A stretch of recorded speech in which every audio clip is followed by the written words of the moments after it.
Hey, how's it going, everybody? We're here on Broadway. We're gonna be walking north on Broadway. We're doing a quick walk, just chatting, you know. Phil, how are you? Good. How are you? I'm good, man. It's kind of a crummy day, unfortunately, but you know what? At least it's not packed out here. We're in front of Trinity Church, like I said, on Broadway and Wall Street, and we're gonna walk north up to the City Hall. Quick trip. There's also a financial district Broadway walk where we started at 1 Broadway, came up here to Trinity Church, so just connect the dots, baby. Before we start, check out the Patreon, like, subscribe, all that stuff. And, you know, I don't know what else to say, really, other than, what do you think, Phil? Should we start walking? We're going to chat. I'm going to tell you guys some stories, tell you guys some history, give you some color. Because there's plenty of videos where you can just walk and check out the sights, you know? But this is, you know, different. All right, let's do it. Come on, Phil. So we are walking next to good old Trinity Church. Look at this, in Trinity Graveyard. Not an active graveyard, by the way.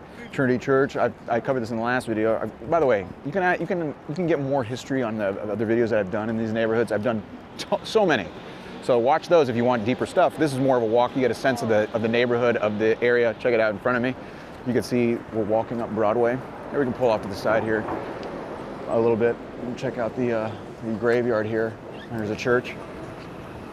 Like I said, not an active graveyard. There are no active graveyards in Manhattan, except for Trinity Church's graveyard up in Washington Heights. Very fancy up at 155th in Washington Heights. So yeah, we're walking up Broadway here. This is a famous building, the Equitable Building. 120 Broadway. The Equitable Building was built in 1916. Ernest Graham, I believe, is the name of the architect, and what's famous about it is that it was built huge. Like, look at that, Phil. It's big, it's tall, and it was big and bulky, and took a lot of light. And people back then were really angry about all the light being taken away from the neighborhood because they were so big. So they actually, because of buildings like this, specifically this one, it created such a stir. They passed a zoning ordinance in 1916 that required buildings that go of a certain height to go up and in like a wedding cake structure. So like, for example, the Empire State Building, Chrysler Building, those buildings all do that. Same with Rockefeller Center. All because they like have this angle. You have to go like an angle to the tip. And it was because of buildings like this. But specifically this building caused a stir. All the beautiful noises of New York City, huh? Noise pollution, baby. What happened? Somebody's just like texting the front road. Oh yeah. Yeah. Yeah, check it out. There's a little fire truck.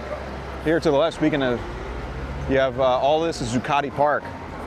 Here, come down here, Phil. Get out of the way of all the people. This is Zuccotti Park. This is where Occupy Wall Street happened, huh? 2011. Yeah. You remember that, Phil? Did you come? Yeah. I came here a few times. It's pretty freaking cool.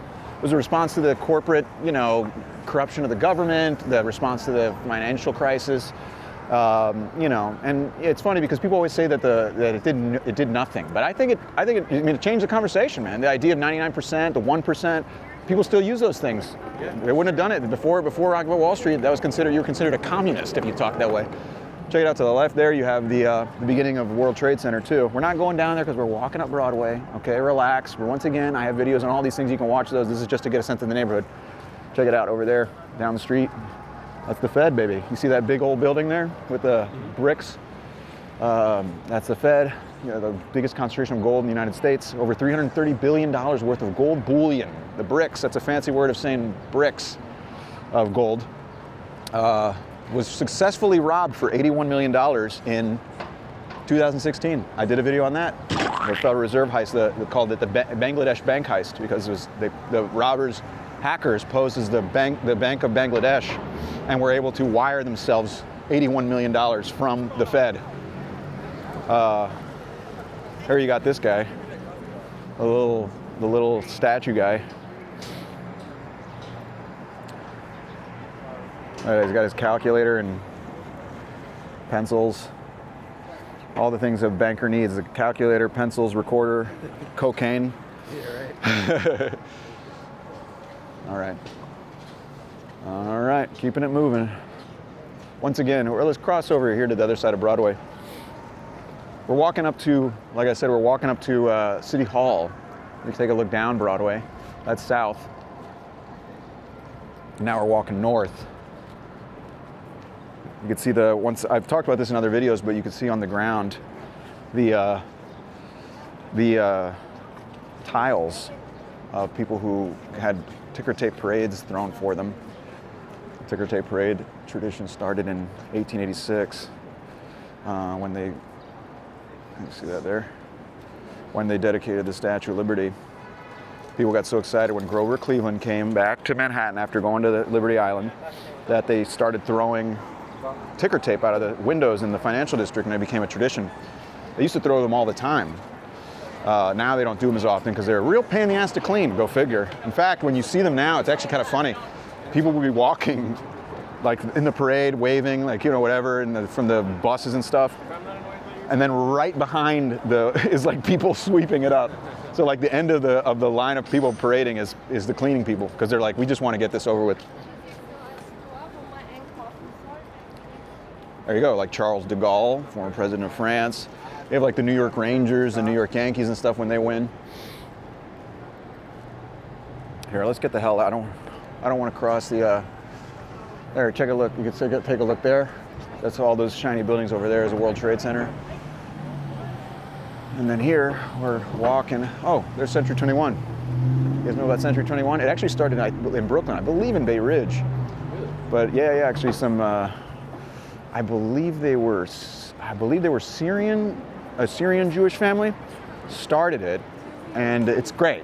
It's a really great place to get cheap like, it's like a factory outlet for fancy brands. In fact, when my parents and grandma used to come here, they always make me take them there, and I just sit there like an idiot waiting for them to finish shopping. But you can get some stuff there. And then you can see, look at that. You see that's the Woolworth Building. We'll walk closer to it, but right now you get a better view of it. The one with the green top up there. That was actually that was built in 1913. Frank W. Woolworth. That used to be the place to go, man. Woolworth used to kind of be the place to go for like discount stuff. It's like Walmart. Also famous for like the sit-ins, the famous sit-ins, the Woolworth. You've heard of these, Phil? In 1960, Woolworth. In Greensboro. Yeah, Greensboro, North Carolina. The famous sit-ins began and all that. That was a big deal. There you can see down the street here. You see that, Phil? That's the Oculus. That's basically the train station for the World Trade Center. It's all right. It's all right. I don't know. It's okay. I think it's like a little bit. And also when you go inside, it feels kind of sterile. It's very like, you feel like you're inside a spaceship, which I guess is kind of the thing. Who am I? I'm just a cranky old man. Give me the Grand Centrals. Give me the old, the New York Public Libraries, all those things. But here over my shoulder, you got the St. Paul's Chapel. Sorry, built in 1766, the oldest church building in Manhattan. This is where George Washington went to pray after he was inaugurated as first president in 1789, because the initial Trinity Church was burnt down, because when they left the city in 1776, the Americans were kicked out by the British. They say they burnt down the city on the way out. And so this was built as kind of like the country chapel of Trinity Church. This was considered outside of the city. We just walked, the Trinity Church is like, we just walked it. But once again, in 1766, the city wasn't very big. So yeah, there you go. And look at this. You got One World Trade here, Phil. See that? Speaking of 1776, that's the height of One World Trade. Look at that. That's right. That's the height. 1,776 feet tall.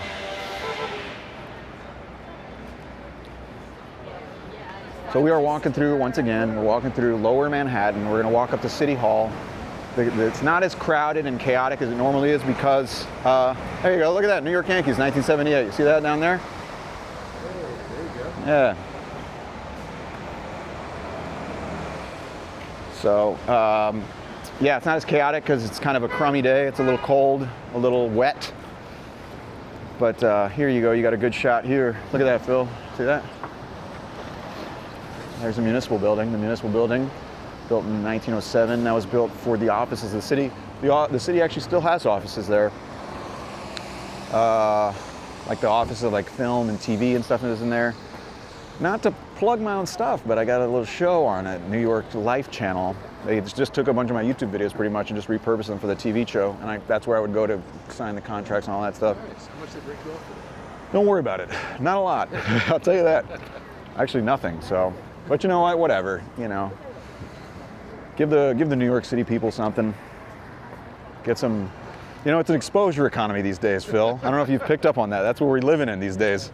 We're gonna be working for exposure. People are gonna be working in sweatshops for exposure pretty soon. That's we're all these slaves. There you go. Check it out. Look at you can see the Woolworth Building close up. It's this beautiful neo-Gothic skyscraper. But you saw like the green top. That it's green initially because it was copper and it oxidized like the Statue of Liberty. Yeah, but during World War II, they took the copper off because they needed the metal, and they just painted it green. So it's a lie. It's a huge lie. But yeah, here you can see City Hall Park. You see down there, you can see City Hall. That's pretty cool. City Hall, built in 1810. John McComb and Jean-Francois Mangin. They were the designers of it. They won a contest for designing the City Hall of New York City. They were paid $300. $300.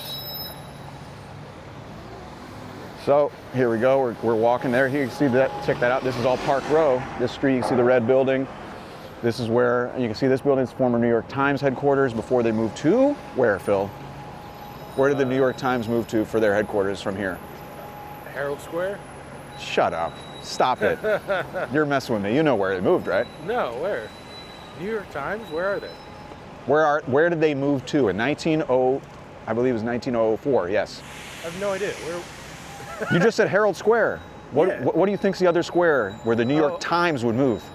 Oh, Times Square. Oh Okay, my yeah. God, Phil, we've been doing these too long. That's crazy. Hilarious. The New York Times, Times Square. They moved from here to Times Square. I didn't know. They've never had any correlation with each other why they're named. Yes, they did. Is that? That's exactly why they named it. Yeah. It's named after the New York Times, Never dude. knew that. What do you mean? We've talked about this in like countless videos. Phil. I would say nothing. No, apparently not. You're too busy being a good cameraman. Oh my God. That's great. Anyway, Park Row, what I just showed you, that whole area with those buildings there, that used to be where all the newspapers were, including the New York Times. Okay. And the reason they were all located there is because they would walk down to the City Hall, get their scoop. You know, they would get down their scoop, they'd come back, print out stuff, send them out for the little newsies and newsboys and stuff to get the papers out, the extras, all that stuff. And yeah, that's why they were located on Park Row. They called it Newspaper Row as well.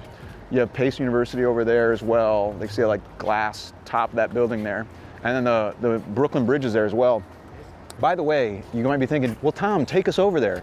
No, we're walking Broadway, okay? If you want to go, I have videos about Brooklyn Bridge. Watch those, all that stuff. This is, like I said, this is about giving you the route. We're walking straight up Broadway. We're going to go up to City Hall, Chambers Street. And then, you know, we'll add on to that. Eventually, there'll be other videos that add on. Maybe we'll end up walking Broadway all the way to Albany one day. All right. But yeah, me and Phil are going to walk all the way to Albany. Albany, let's do it. But we'll definitely walk it through Manhattan. Another one? So yeah, here you have City Hall. You get another look at City Hall and the good old municipal building. Yeah, did you know the New York Times actually moved from here to Times Square, and that's why they named it Times Square? I did know that, Phil. That's crazy. Did you know that? Is a question. I did. That's why. I'm very worried about you. I'm very worried about your ability to retain. Oh, check it out. Here you go. To retain information. Look at that. City Hall. You only got to go through 10,000 checkpoints to get in there. You can thank Giuliani for that. Rudy. There, check it out. You see through there. You can see the bridge. There's that's a good old Brooklyn Bridge, huh? Beautiful bridge. And you can see the brown street signs there. You can see Murray Street. And once again, brown street signs. I've talked about this in other videos, but the reason it's brown is because it's a historic district. Oh, okay. Yeah, man. When did they decide to make that change? Well, the brown street sign is just like a landmarking thing. It's just like a way to indicate. They've been landmarking since the 1960s. In fact, since you asked, the first major landmark was the Grand Central. And the reason they did it was because they were going to destroy it. In fact, Penn Central, the railroad company, was going to sell it and destroy the station. They were going to build a giant skyscraper on top of it. And the city was like, no, you can't do that because they'd already done that to Penn Station. You may be thinking, oh, Penn Station's still there. What are you talking about? It's a huge hellhole. No, it used to be a beautiful station. They had this massive station. It got demolished in 1963 because they were going bankrupt. Like, we had to sell it. They sold it to Madison Square Garden, who moved there along with this giant office tower. But I wanted to show you this before we keep walking. This is the Commons. This was the Commons back in the day. You know, the little plaque there. You see that? Nice. So basically what it says is that they're talking about these liberty poles. See that flagpole there? You can see it behind this tree. There's a little flagpole. Yeah. And on the top there's a little sign that says Liberty. It's to hearken back to the old liberty poles of yore. The liberty poles of yore, when they made these giant liberty poles to basically like get people amped up for taking on the British. Oh, wow. Yeah, this is like in the 1770s. In fact, they say here in Lower Manhattan was the first major battle of the Revolutionary War. Well, not major. The first they call a skirmish, the Battle of Golden Hill. It wasn't Lexington and Concord. It wasn't. It was around the time of the Boston Massacre. But it's, you know, it depends on who you ask. But it was a battle here. It was like a skirmish. It just, I guess, wasn't bloody enough. But the Battle of Golden Hill, you can look it up.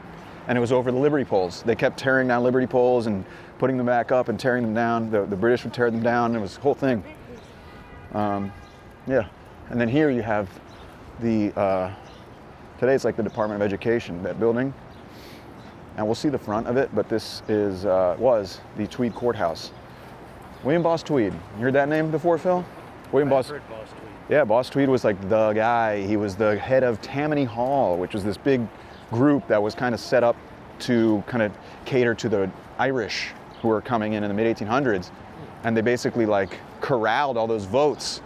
You know, think about it. If you're able to get all these votes of these Irish people who just need help finding jobs, getting turkeys for Thanksgiving or whatever the hell, you say, look, I'll help you out, help you find a job, help you find an apartment. You just vote the way I want. Yeah. And since there were so many of them, they're like, all right, cool. And then they can go to a politician and say, hey, I can get you elected like that, as long as when you get in office, I didn't really snap too well, my hands are cold. But as long as you get in office, you break me off a little something. And that's exactly what happened. So this is named after the guy who was head of it and really like amped it up. So ironic twist, he was tried in his own courthouse and sentenced in an unfinished courtroom for corruption on building this freaking courthouse. He's like, yeah, isn't that nuts? So today it's like the Department of Education. Here we got Chambers Street. I think we're going to kind of end it here, this one. There you can see Chambers Street. You see the Sun. That was a newspaper that was located in this building before. It was A.T. Stewart's Marble Palace. It was the first real department store, they say, in this building here, built in the 1800s. But yeah. Anyways, guys, look at us. We made it. Let's get this in the background. I'm going to sign off here. We made it all the way to good old Chambers Street on Broadway. I showed you Lower Manhattan Broadway, huh? Eventually we'll do Tribeca Broadway, then we'll do Soho Broadway, all that stuff. But we made it to the end, guys. Thank you so much for watching. We made it to this far. Me and Phil just hanging out, walking up Broadway, huh? On a chilly day. But thanks for watching. If you liked it, check out the Patreon, baby. This is, there's different offerings on the channel. That's how I'm going to keep expanding this thing. There are extras on there. Also, like and subscribe. And at the very least, hey, IRL, baby. Share it with a friend. You think someone would like this? Why not? Give it to them. And yeah, we'll keep it growing. Phil, what do you think, man? You definitely learned something today. You didn't know about the New York Times thing. I can't believe that. But now you know it, and you'll never forget it, I'm sure. Never forget it. How many of these do we have to do? We've done like dozens of these videos together. Unbelievable. Anyways, thank you guys for watching. I don't know what to tell you. What do you think, Phil? You got anything to say? No, I mean, aside from the education I've been getting from all these videos. You know, the education that you're clearly retaining. I think everybody should sign up for the Patreon and, hey, man. help our boy out over here. Yeah, thanks, man. That's, yeah. You're a visionary. All right. Well, that's enough. Enough sappy stuff. I'll see you guys later. Thanks for watching. Thanks for making it this far. See you later. Sick.